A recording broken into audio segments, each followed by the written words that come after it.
দেখতে কত সুন্দর লাগছে দেখুন, আর গন্ধটাও যা বেরোচ্ছে না, এই দিয়ে খাওয়া হয়ে যাবে আর টেস্টও খুব ভালো হবে। নমস্কার বন্ধুরা, মামনি রান্নাঘরে সবাইকে স্বাগত। আজকে আমি বানাবো এই রুই কাতলা মাছটা ফুলকপি দিয়ে একটা অসাধারণ ঝোল বানাবো। তো দেখতে পাচ্ছেন এই মাছটা কত বড়, আর এটা শুধু রুই মাছ নয়, দেশি রুই কাতলা পুকুরের মাছ। এটাকে আমি প্রথমে কেটে নেব, তারপরে আমি রান্নাটা করব। এই দেখতে পাচ্ছেন কত বড় মাছটা। এবার আমি মাছটাকে কেটে নেব।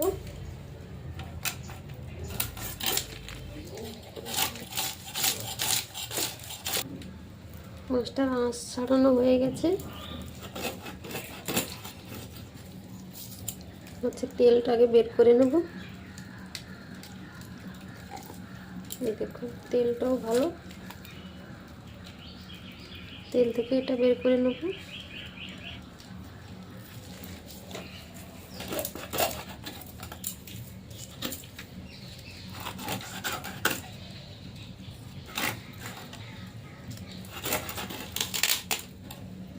এই দেখুন আমার পুরো মাছটা কাটা হয়ে গেছে। মাথাটাকে ফাটিয়ে দেবো।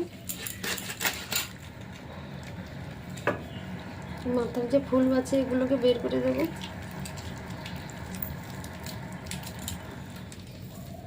এবার এগুলোকে ধুয়ে আমি মাছটা ধুয়ে আমি ওনার হলুদ মাখিয়ে দিয়েছি।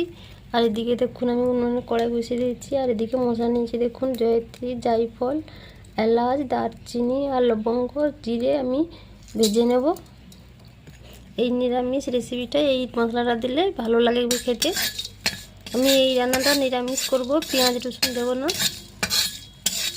এটাকে হালকা করে ভেজে আমি তুলে নেব। এবার আমি কড়াইতে দেব সাদা তেল। মাছটা আমি সাদা তেলে ভেজে নেব। তেল গরম হয়ে গেছে। এবার লবণ আর হলুদ মাখানো মাছটাকে আমি লাল করে ভেজে নেব। এই দেখুন মাছটা ভাজা হয়ে গেছে। এবার এটাকে আমি নামিয়ে নেব।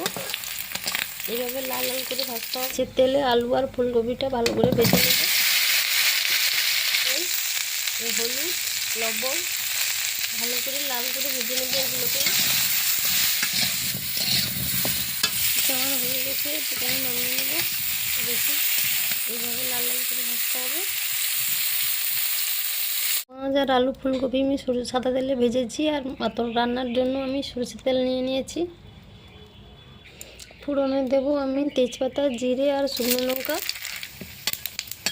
ফোড়ন হয়ে গেছে। এবার দিয়ে দেবো টমেটো।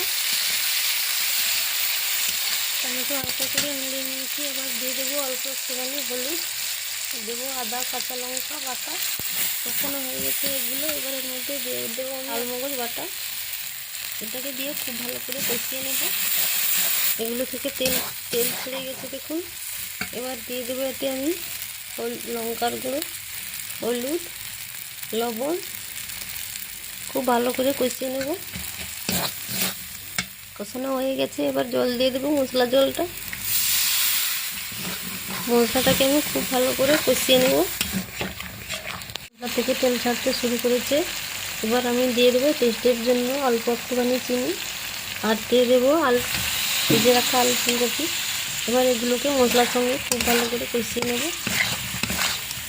আর এই রেসিপিটা আমি এইভাবে করে করছি, আপনারা এইভাবে করে বানাবেন, দেখবেন খুব ভালো হবে খেতে। আর এইভাবে এই রেসিপিটা যদি একবার বানানো যায় আরও একবার বানাতে ইচ্ছে হবে।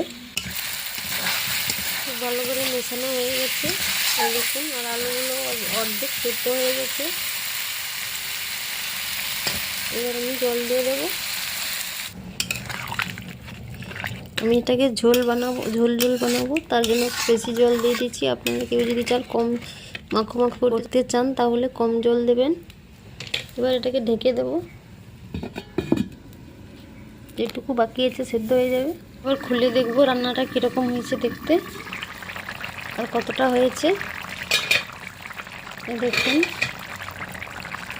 আলুগুলো দেখি সেদ্ধ হয়ে গেছে, কপিটাও তো সেদ্ধ হয়ে যাবে। এবার আমি মাছগুলোকে দিয়ে দেবো। এগুলোকে দিয়ে হালকা করে আমি ফুটিয়ে নেব। হালকা করে আমি ফুটিয়ে নিয়েছি। এবার দিয়ে দেবো আমি ভাজা মশলাটা গুঁড়ো করে নিয়েছি, ছড়িয়ে দেব। এবার এটাকে হালকা নেড়ে চেড়ে নামিয়ে নেব। এইবার এটা হয়ে গেছে। এবার নামিয়ে দেখাবো কেমন লাগে দেখতে। এই দেখুন হয়ে গেছে। এই দেখুন আমি কড়াই থেকে নামিয়ে নিয়েছি, আর দেখতে কত সুন্দর লাগছে দেখুন, আর গন্ধটাও যা বেরোচ্ছে না, এই দিয়ে খাওয়া হয়ে যাবে। আর এইভাবে যদি আপনারা একবার এই রেসিপিটা বানান তাহলে দেখবেন কতটা ভালো লাগে খেতে, আর টেস্টও খুব ভালো হবে। তো বন্ধুরা, আমার এই রুই কাতলা আর ফুলকপি আলুর নিরামিষ রেসিপিটা কেমন লাগলো লাইক কমেন্ট শেয়ার করে দিও। আর ফেসবুক থেকে দেখলে আমার ফেসবুক পেজটাকে ফলো করে দিও, আর ইউটিউব থেকে দেখলে আমার চ্যানেলটাকে সাবস্ক্রাইব করে দিও। তো বন্ধুরা, আজকে এই পর্যন্তই, দেখা হচ্ছে পরের একটা নতুন কোনো ভিডিওতে।